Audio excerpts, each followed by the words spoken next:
Bom dia, quero saudar a todos nesse segundo domingo da Quaresma, com a graça e a paz do nosso Senhor Jesus Cristo. O Evangelho do dia de hoje, segundo domingo da Quaresma, nos convida a refletir sobre a transfiguração de Jesus. Todos nós conhecemos essa passagem, né, em que Jesus sobe ao monte com Pedro, Tiago e João e se transfigura diante deles. Ou seja, Jesus toma a sua forma de Deus diante deles. Né? E esse texto é narrado também pelo evangelista Mateus e pelo evangelista Lucas. Né? O evangelho de hoje está no evangelho narrado por Marcos, no capítulo 9, nos versículos de 2 até o 9. Então, para a nossa reflexão hoje, eu convido você depois a pegar a sua Bíblia e ler o texto de hoje, né? A nossa meditação nesse segundo domingo da Quaresma. A nossa lição hoje começa a unidade 3 da nossa revista, que fala ser a igreja com fé e sabedoria. Lembrando que na nossa revista é Viver com Fé e Sabedoria. Nessa unidade 3 vamos falar da igreja vivendo com fé e sabedoria. A nossa lição se encontra no Evangelho narrado por João, no capítulo 14, nós vamos ler do 15 ao 27 e depois Atos 1, versículo 8. E o texto da lição é uma igreja cheia do Espírito Santo. Vamos, então, abrir as nossas Bíblias e lermos o texto do Evangelho de hoje. Né? João, capítulo 14, iniciando-se no versículo 15 até o versículo 27. Leiamos a palavra de Deus. Se me amais, guardareis os meus mandamentos. E eu rogarei ao Pai, e ele vos dará um outro consolador, a fim de que esteja para sempre convosco. O Espírito da verdade, que o mundo não pode receber, porque não o vê nem o conhece. Vós o conheceis, porque ele habita convosco e estará em vós. Nós somos templo do Espírito Santo, escreve Paulo. Não vos deixarei órfãos, voltarei para vós outros, ainda por um pouco, e o mundo não me verá mais. Vós, porém, me vereis, porque eu vivo, vós também vivereis. Naquele dia, vós conhecereis que eu estou em meu Pai, e vós em mim, e eu em vós. Aquele que tem os meus mandamentos e os guarda, esse é o que me ama. E aquele que me ama será amado por meu Pai, e eu também o amarei e me manifestarei a ele. Disse-lhe Judas, não o Iscariotes: de onde procede, Senhor, que estás para manifestar-te a nós e não ao mundo? Respondeu-lhe Jesus: se alguém me ama, guardará a minha palavra, e o meu Pai o amará, viremos para ele e faremos nele morada. Quem não me ama não guarda as minhas palavras. E a palavra que estáis ouvindo não é minha, mas do Pai que me enviou. Nós sabemos, na narrativa do início do Evangelho de João, que Jesus é a palavra de Deus encarnada em nós. Isso vos tenho dito ainda, estando ainda convosco, mas o Consolador, o Espírito Santo, a quem o Pai enviará em meu nome, esse vos ensinará todas as coisas e vos fará lembrar de tudo o que eu vos tenho dito.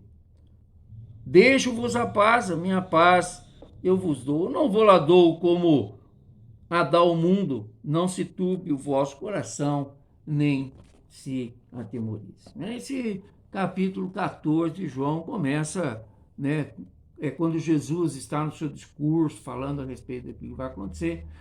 O versículo 1 fala, não se turbe o vosso coração, Crede em Deus e crede também em mim. Quando Jesus fala, na minha casa muitas moradas, ou preparar-vos lugar. né? O outro texto da nossa lição está em Atos 1, né? Versículo 8, que todos nós conhecemos. Mas recebereis ao descer sobre vós o Espírito Santo.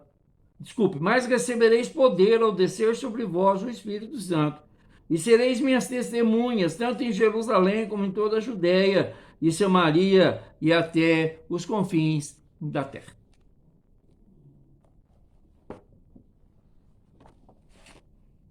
Que a palavra de Deus, né, faça morada nos nossos corações e faça diferença na nossa vida, tanto na nossa vida pessoal, como na nossa vida enquanto comunidade do Senhor.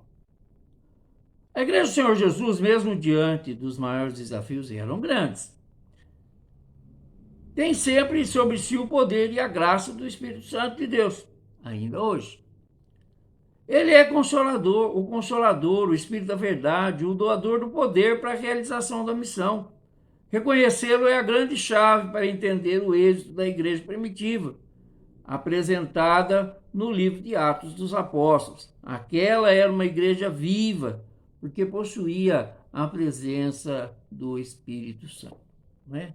Então, o que está escrito lá no Atos 1:8? Mas recebereis poder ao descer sobre vós o Espírito Santo.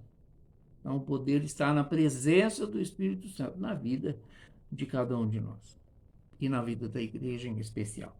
O texto de Atos 1 nos situa um período de 40 dias após a ressurreição de Jesus, né? Diz lá, Atos, no versículo 3, Atos 1:3, que depois de ter padecido, Jesus se apresentou vivo aos seus apóstolos com muitas provas incontestáveis, aparecendo-lhes durante 40 dias e falando das coisas relacionadas ao reino de Deus. Esse tempo que o Senhor ficou com seus apóstolos, falando-lhes das coisas do reino, diz o versículo que lemos. Durante esse tempo, o grupo foi orientado a permanecer na cidade. Isso é, em Jerusalém, as pessoas obedeceram a Jesus e permaneceram em oração. Nós encontramos isso lá nos versículos 12 a 14, que estavam todos os discípulos, né? No cenáculo, Pedro, João, Tiago, André, Tomé, Bartolomeu, Mateus, Tiago, filho de Alfeu, Simão, Zelote e Judas. Todos eles, diz o texto, que perseveravam unânimes em oração, com as mulheres, com Maria, mãe de Jesus, e com os seus irmãos. Então eles estavam ali perseverando em oração, aguardavam a manifestação, aguardando o cumprimento da promessa que aconteceu no dia da festa de Pentecostes. Lembrando sempre que, vamos falar qualquer dia sobre isso, lembrando sempre que o Pentecostes, tal como nós conhecemos, aconteceu no dia da festa do Pentecostes, que era uma festa judaica. O derramamento do Espírito Santo transforma e impulsiona não somente a vida dos discípulos de Jesus, mas de todas as pessoas que permaneceram no caminho e de outros cristãos e cristãs que foram se achegando à comunhão do povo de Deus. O capítulo 4 de Atos revelava o quanto o mover do Espírito de Deus animou a igreja de Cristo, né? Nós vamos encontrar aqui as autoridades chamando os apóstolos depois da cura daquele paralítico na porta do templo e questionando eles de onde eles tinham autoridade para fazer aquilo que eles fizeram. E Pedro vai falar para eles que quem curou aquele homem foi Jesus, aquele que eles crucificaram e que ressuscitou, né? Então, aqueles homens, inclusive, vendo a ousadia de Pedro, né, falaram assim, sabendo que eram homens iletrados e incultos, ficaram admirados e reconheceram que eles haviam estado, de fato, com Jesus. O anúncio dessa gloriosa promessa começou nos evangelhos. Mateus, Marcos e Lucas não apresentam a pessoa e missão do Espírito Santo com tanta ênfase como fez o evangelista João. É ele quem detalha os últimos discursos do Senhor Jesus antes da sua morte, nos quais por 5 vezes ele menciona o Espírito Santo.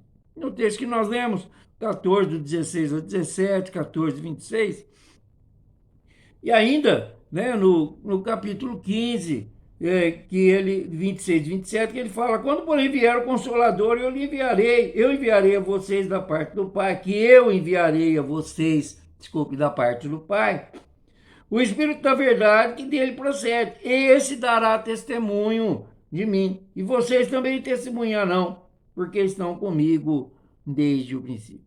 E outras citações que João faz a respeito da presença do Espírito Santo. Ao descrever tais palavras, João anuncia a presença do Espírito Santo como uma grande dádiva para a humanidade. Jesus foi embora, mas não deixou, nós vamos ver isso já já, né? Não deixou eles sozinhos.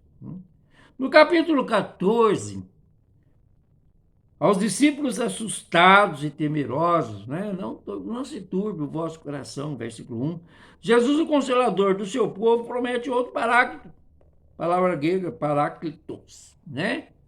Para consolador. Paráclito que Jesus promete enviar é o Espírito Santo, apresentado por João como o Espírito da verdade. O Paráclito também traduz-se por advogado. É aquele que está intercedendo por nós junto ao Pai.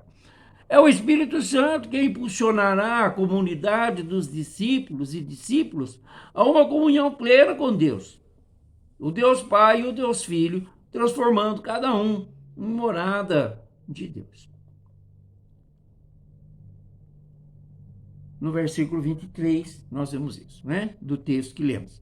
Ao reafirmar os discípulos que não os deixará órfãos, do grego órfãos, Jesus estava apontando para as grandes transformações que realizaria neles a partir deles.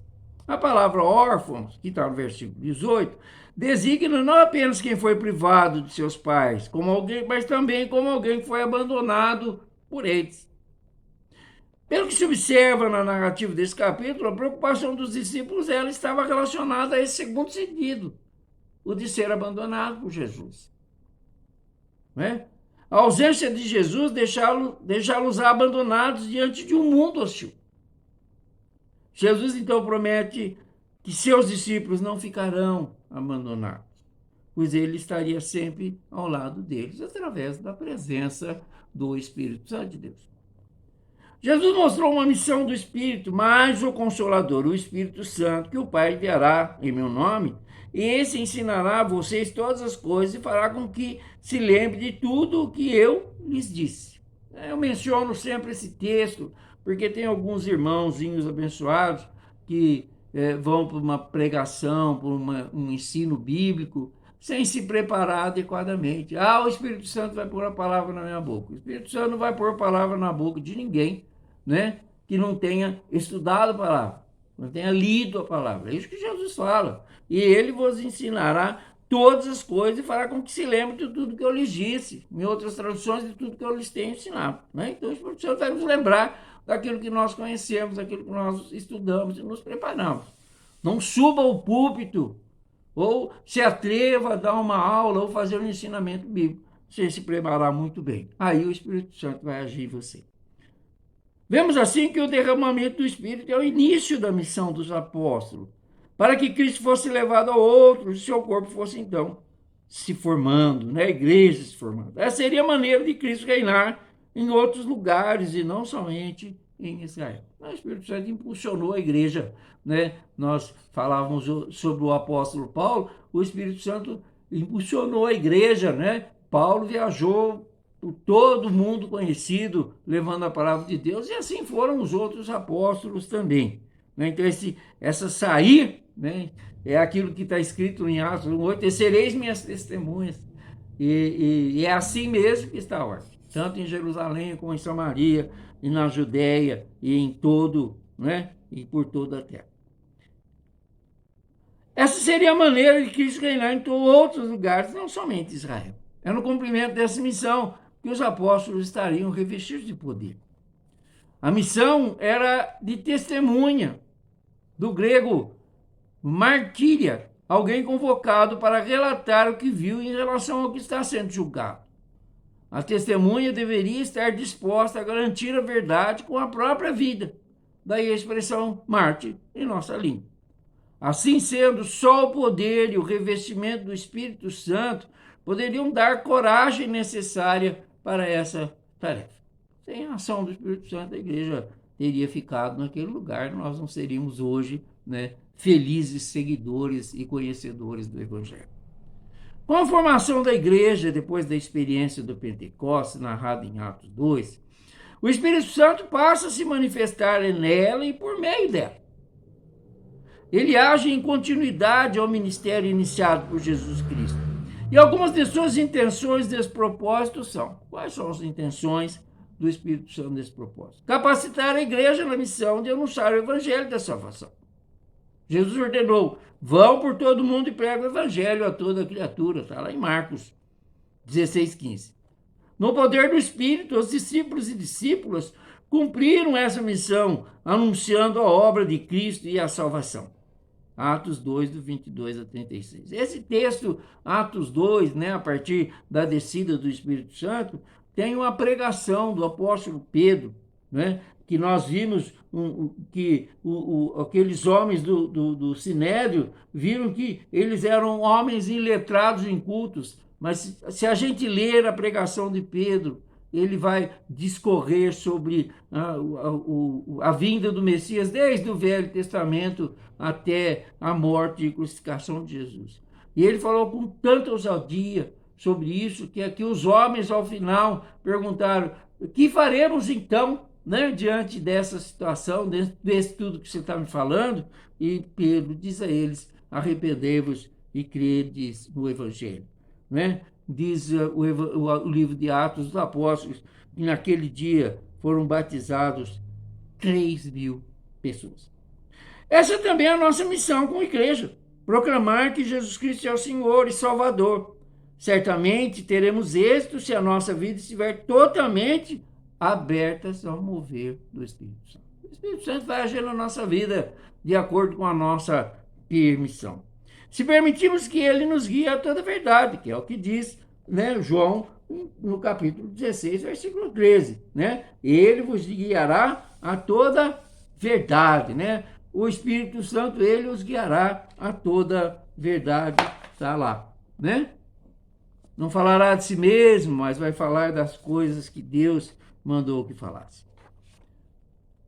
A verdade se revelará por meio de nós, e o nome de Cristo será exaltado. Uma igreja cheia do Espírito é impulsionada a testemunhar e falar da maravilhosa graça de Deus revelada em Jesus Cristo. Né? Nós, movidos pelo Espírito Santo, nós temos prazer, satisfação de falar de Jesus para as pessoas. E a igreja movida pelo Espírito Santo, ela vai fazer diferença onde ela estiver. No seu bairro, na sua cidade, no seu país, a igreja tem que fazer a diferença onde estiver. Estive vendo essa semana uma live sobre a escola dominical da área geral e falava exatamente disso, né? Desse agir do Espírito e de a igreja permitir que o Espírito Santo haja através dela e que ela testemunhe o Evangelho de Cristo a todo mundo. Conhecer e purificar a igreja de Cristo de suas impurezas. Está lá em João 16, do 8 a 11. Ele vai fazer isso também, né? Purificar a igreja das suas impurezas. Por vezes nos deparamos com a tentação de se acomodar e se omitir no anúncio do Evangelho. Uma das causas para isso é um envolvimento maior com as coisas do mundo.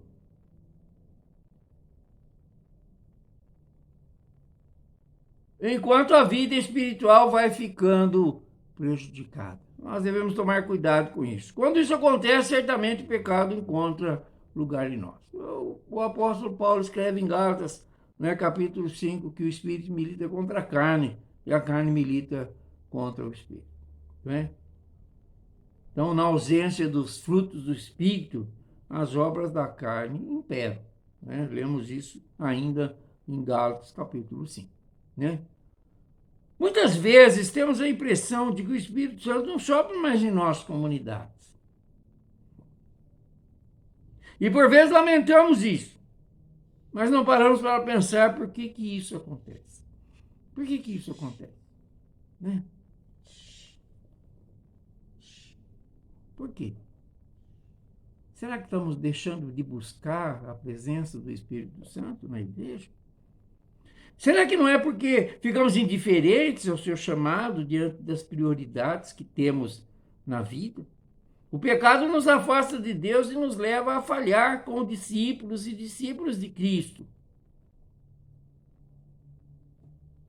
O Espírito Santo nos ajuda a renunciar o que não nos convém e nos purifica de toda a impureza, né? Acho que a gente precisa levantar de manhã, né? Eu gostaria de fazer com mais frequência, mas levantar de manhã e falar para o Espírito Santo, né? Falar para Deus, enche-me com o teu Espírito todo dia, né? Santificar a igreja, não é? Paulo, escrevendo ao Tessalonicenses, fala que a vontade de Deus é a santificação. Na teologia wesleyana, a santidade é um processo. Isso nos traz a ideia de continuidade, né? A santificação é um processo, é uma escada que a gente sobe um degrau de cada vez. Quem escolhe viver com Deus e se assemelha a Ele, assume tal compromisso da santificação. O apóstolo Pedro, na sua primeira carta, nos orienta a isso. Segundo é santo aquele que vos chamou, tornai-vos santos também vós mesmos em todo o procedimento. Sede santos, como eu, o Senhor seu Deus, sou santo. O exercício da santidade nos leva à prática do amor, nos leva à maturidade cristã. Nesse exercício, a presença do Espírito Santo é fundamental e indispensável. É Ele que nos capacita a viver em santidade nesse mundo, quer na perspectiva individual, isso é, através dos atos de piedade, né? Atos de piedade são atos de estarmos cultuando a Deus, né? Nas disciplinas espirituais, quer na perspectiva social, isso é através das obras de misericórdia. E a nossa ação em relação aos outros. Atuação em favor do próximo e da comunidade onde nós estamos, né? Não seguimos em santidade por conta própria, ainda que nós desejemos. Precisamos da graça de Deus para isso, pois santidade sem a graça não existe. Pode ser apenas a manifestação de arrogância espiritual. O Espírito de Deus nos santifica agindo em nós continuamente, nos ensinando, nos vocacionando para os propósitos de Deus na nossa vida. Precisamos permitir que o Espírito Santo tenha liberdade para agir na nossa vida. Não limiteis o Espírito, escreve o apóstolo Paulo. Santificar a igreja, né? Então, desculpe. O Espírito de Deus nos santifica, agindo em nós continuamente, nos ensinando e vocacionando para os propósitos de Deus na nossa vida. Né? Deixa que Ele haja, deixa que Ele faça. Né? A igreja necessita de um genuíno avivamento. A nossa igreja metodista necessita de um genuíno avivamento. O bispo Nelson Leite, no livro Descubra Agora Como Alcançar o Genuíno Avivamento, afirma que o genuíno avivamento é uma manifestação do Espírito Santo. E o avivamento começa pelo arrependimento, sabe? Para que haja um avivamento, primeiro de tudo, a gente precisa ter uma introspecção, né? Um arrependimento. Aí depois Deus e o Espírito Santo vai agir em nós, avivando. Se nós não nos arrependermos da vida que nós estamos levando, da forma que nós estamos conduzindo, não vai ter avivamento, tá? O avivamento não é uma coisa, né? Não é barulho para as pessoas verem. O avivamento nasce de dentro de nós para fora. é a atuação do Espírito prometido por Cristo para ser o companheiro, o consolador, o defensor, o animador, aquele que guiará o discipulado à verdade e glorificaria a Cristo.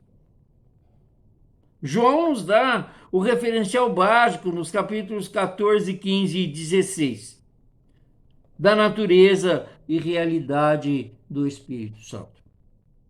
Após testificar o nascer e a vivência da comunidade apostólica, né, o novo Israel, que é a igreja, através da vida gerada pela dinâmica do Espírito Santo, né? Paulo escrevendo aos Romanos, ele fala, vocês, porém, não estão na carne, mas no Espírito.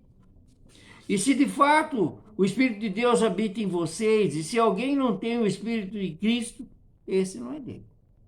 Né? Então nós não somos de Cristo, se não tivermos o Espírito dele. Se porém Cristo está em vocês, o corpo na verdade está morto por causa do pecado, mas o Espírito é vida por causa da justiça. Se em vocês habita o Espírito daquele que ressuscitou Jesus dentre os mortos, esse mesmo que ressuscitou Cristo dentre os mortos vivificará também o corpo mortal de vocês, por meio do seu Espírito que habita em nós. Né? Ou não sabeis que vós sois o templo do Espírito Santo?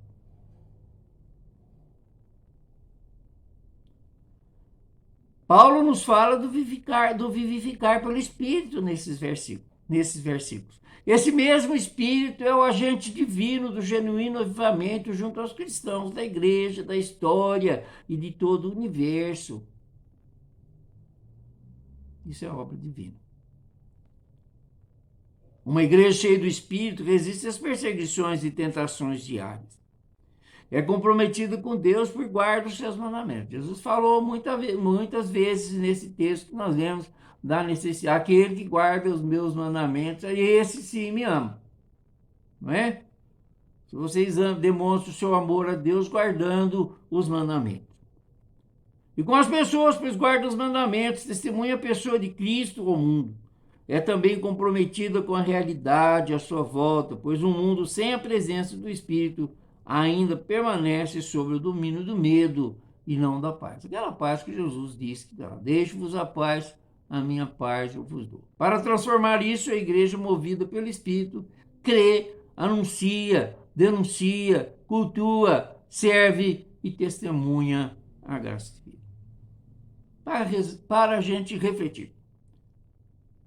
É possível perceber a presença e a ação do Espírito Santo na igreja hoje? De quais formas?